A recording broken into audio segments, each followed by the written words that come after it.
और पश्चिम बंगाल का चुनाव अब सिर्फ हार जीत का आंकड़ा नहीं रह गया, बल्कि ये एक राजनीतिक महासंग्राम में तब्दील हो चुका है। दांव पर कुर्सी भी है और साख भी। बीजेपी ने टीएमसी को भ्रष्टाचार और महिलाओं के सम्मान के मुद्दे पर घेर कर एक चक्रव्यूह रच दिया है, तो वहीं ममता बनर्जी बंगाली अस्मिता का कार्ड खेल रही हैं।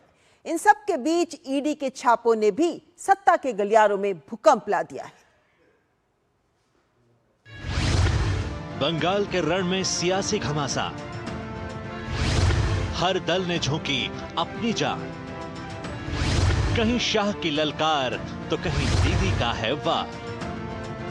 पश्चिम बंगाल में चुनाव प्रचार अब अपने चरम पर पहुंच गया है। सत्ता की इस महाजंग में आरोप प्रत्यारोप के तीर इस कदर चल रहे हैं कि बंगाल का सियासी पारा उफान मार रहा है। इसी क्रम में बांकुड़ा और पुरुलिया की धरती से भाजपा के वरिष्ठ नेता अमित शाह ने टीएमसी सरकार पर ऐसे तीर चलाए जिसकी चुभन सीधे कोलकाता तक महसूस की गई। शाह ने कानून व्यवस्था की रग पर हाथ रखा तो दावा किया कि बंगाल की माटी 300 से ज्यादा बीजेपी कार्यकर्ताओं के खून से लाल है। अमित शाह ने साथ ही आरजी कर दुष्कर्म की घटना और संदेश खाली में महिलाओं के शोषण का जिक्र करते हुए ममता सरकार पर आंखें मूंदने का आरोप लगाया। ममता बनर्जी जी, आप महिला मुख्यमंत्री हो, फिर भी आरजी कर संदेश खाली न जाना कितनी महिलाओं पर अत्याचार हुआ।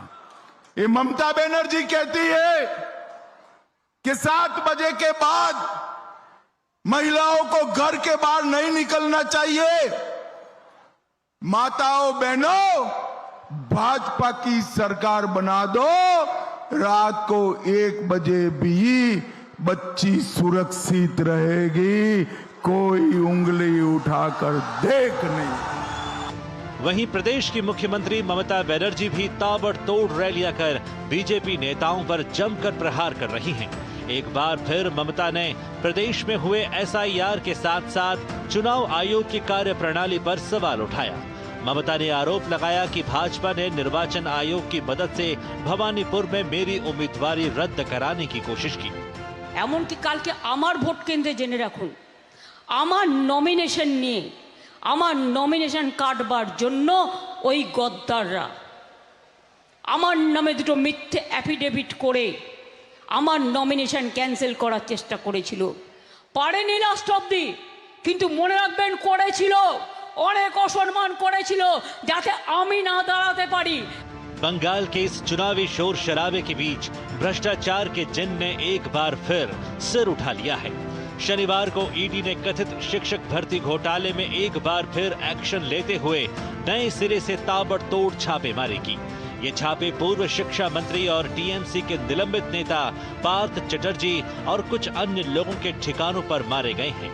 बता दें कि पार्थ चटर्जी टीएमसी के महासचिव और प्रमुख रणनीतिकार हुआ करते थे। ईडी ने जुलाई 2022 में ही उन्हें इस घोटाले में गिरफ्तार किया था। बहरहाल अब सवाल यह है कि चुनाव के बीच दावों और छापों की इस नई किस्त से बंगाल के चुनाव में किसका खेला होगा और किसका झमेला, यह देखना काफी दिलचस्प होगा। कोलकाता से सौरभ दत्ता के साथ ब्यूरो रिपोर्ट, डीडी न्यूज।